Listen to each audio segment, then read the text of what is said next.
What's good, family? We back in the building with another video. Yo, today we out. I'm out here at this wheel and tire exchange out here in Charlotte off of Independence. Getting ready to put them things on the Benz real quick.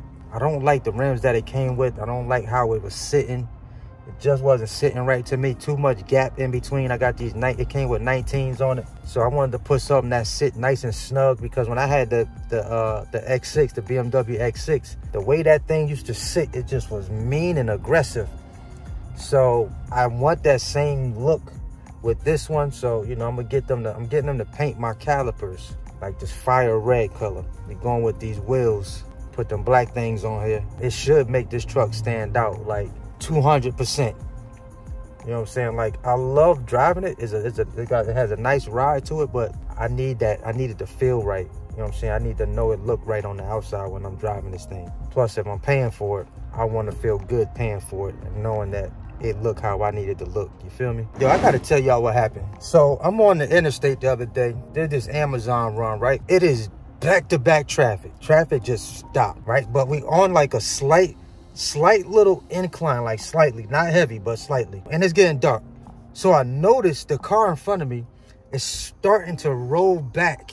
We had at least about two car spaces of space in between us. I'm just seeing the car roll back, and I'm looking at the cars beside me like, am I moving or is the car in front of me moving?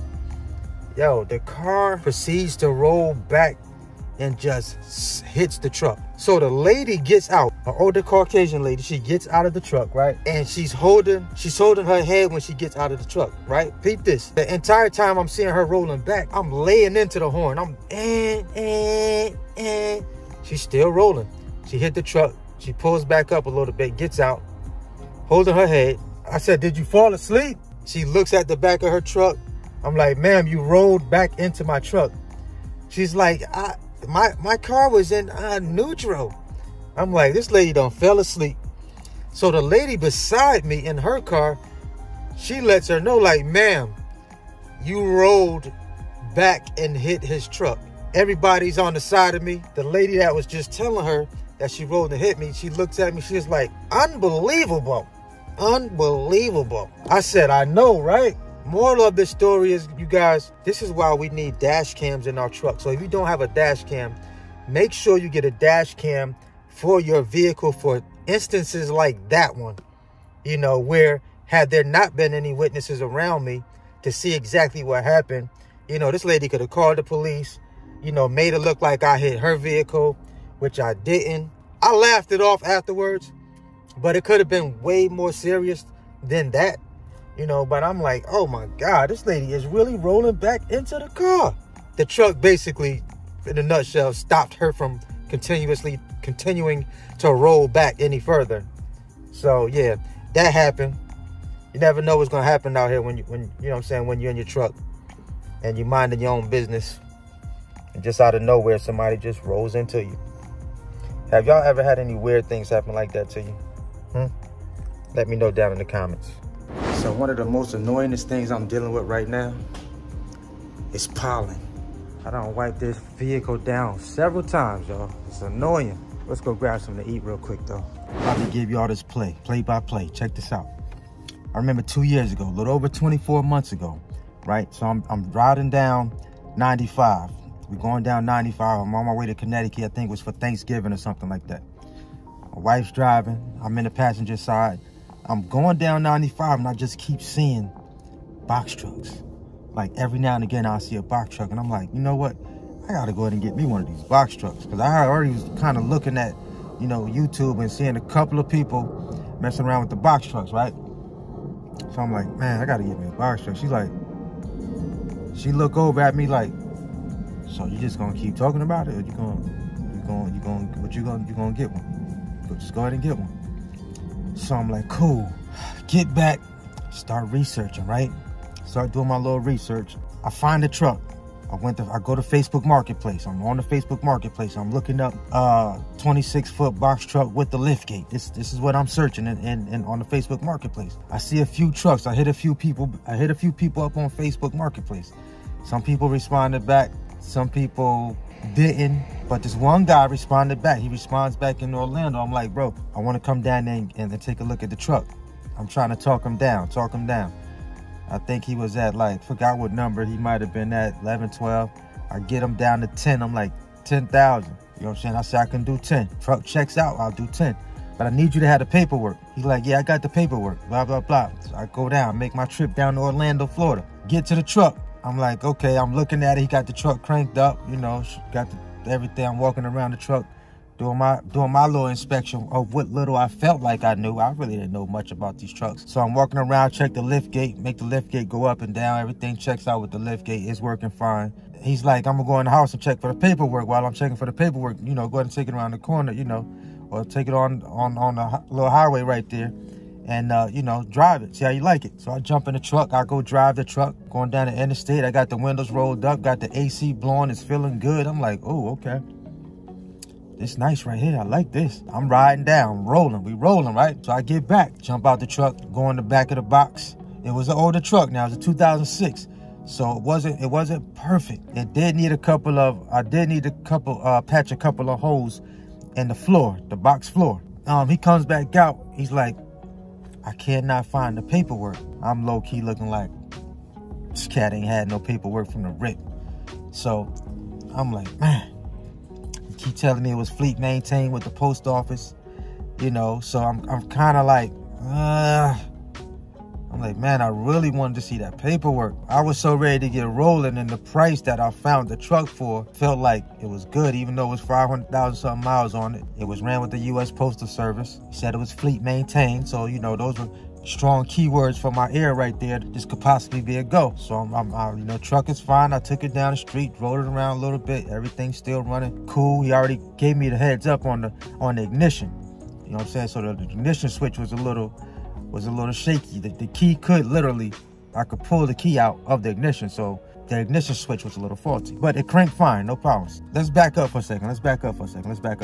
Before I went down to Orlando, Florida, I already had got a personal loan. So I wasn't even on at the time trying to put a truck in a business name, because I know I didn't have really a lot of business credit established.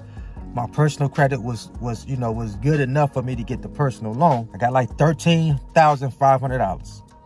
Took $1,800. And this story is for a lot of the new people that haven't went back and watched my previous videos on actually how I made my moves in the very beginning when I got started. This is how I initially got in the game. Took the personal loan out with Navy Federal, $13,500. That was enough to cover my down payment for my insurance. After the down payment for my insurance, I already knew what the amount was going to be, because I already sent my VIN number in to my insurance company to kind of know what my numbers was going to look like. I get the truck. I'm excited. I go to the bank. I go to Navy Federal. After I said I'm about the truck, we go to the bank. He comes with me to the bank. The teller, because I got 10 bands out, the teller looking at me like, is everything okay? Because my man, you know, he kind of hanging with me while I'm getting the money.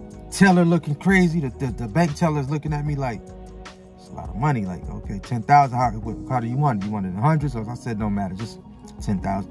The bank teller doesn't give the money to me through the window. Bank teller comes out from behind the counter, comes around out the door, and then hands it to me. And as I'm leaving, there's like 3 other reps by where you walk in and you kind of check in. I see 3 other reps right there. They looking at me as I'm walking out the bank like, just give us the word and we'll call 911. This is the look that they have on their face, because they're watching this whole, you know, the whole everything. Anyway, we end up getting outside. I give him the 10 bands. You know, we got the title. I got the title to everything. And boom, we shake hands. I head out. You know, I had to go get some diesel or whatever, fill the truck up.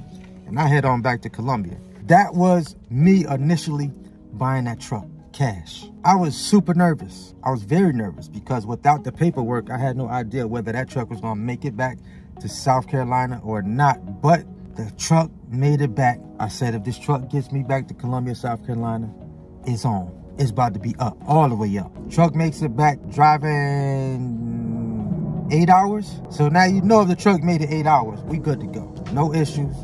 Made it there fine. And we start running there. I start running Amazon from there. Start running Amazon loads from there. First few months, you know, we over 20. We don't ran up over 20,000. first few months. You know what I'm saying? Matter of fact, we was a little over that, because shortly after that, I went and purchased the second truck. After maybe 4 months, I think I was in. 90 days, 4 months, I purchased truck number 2. Now, at this point, I'm able to get financed for the second truck because my company has income coming in, and my credit was just getting stronger and stronger because I was making money. So I'm knocking down credit card balances and all that good stuff. You know what I'm saying? Making sure I get in very, very good tip-top condition to be able to build up the business side of, you know, the business credit side of my business.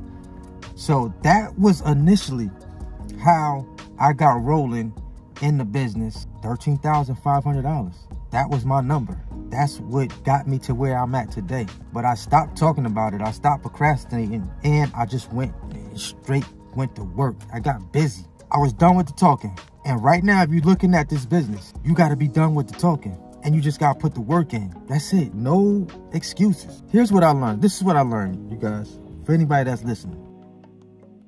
Here's what I learned. When you really want something, I mean, when you really want something, if you really want something bad enough, you could tell yourself, I don't have it. You could tell yourself, I don't have the resource. You could tell yourself all these things. But when you really want something bad enough, you'll find the resources, and you'll find exactly what you need to do or get to get in the game and get started. I'm talking to the hungry people. You'll figure out a way. You'll figure out a way. If I was to tell you your dream car is going to be parked outside of your door tomorrow, you got 7 days to come up with the money to get your dream car. You got 7 days to come up with it. I almost guarantee you your brain will start working, and you will start making all the necessary phone calls, necessary research, doing everything that you possibly need to do to get your dream vehicle. You'll do what you have to do. I guarantee you. The moral of this story is your dream life is waiting for you outside of your front door. But all you have to go do is put in the work, take the necessary actions to go create and grasp your dream life that you want. It's waiting for you. All you have to do is go activate that thing. Just activate it. Put all the pieces together. Go find the resources and go make it happen. It's Tommy Bigg Vic TV. You already know what it is. Let's go. Let's get it. Let's eat. Box Truck Freedom Academy. Tap in.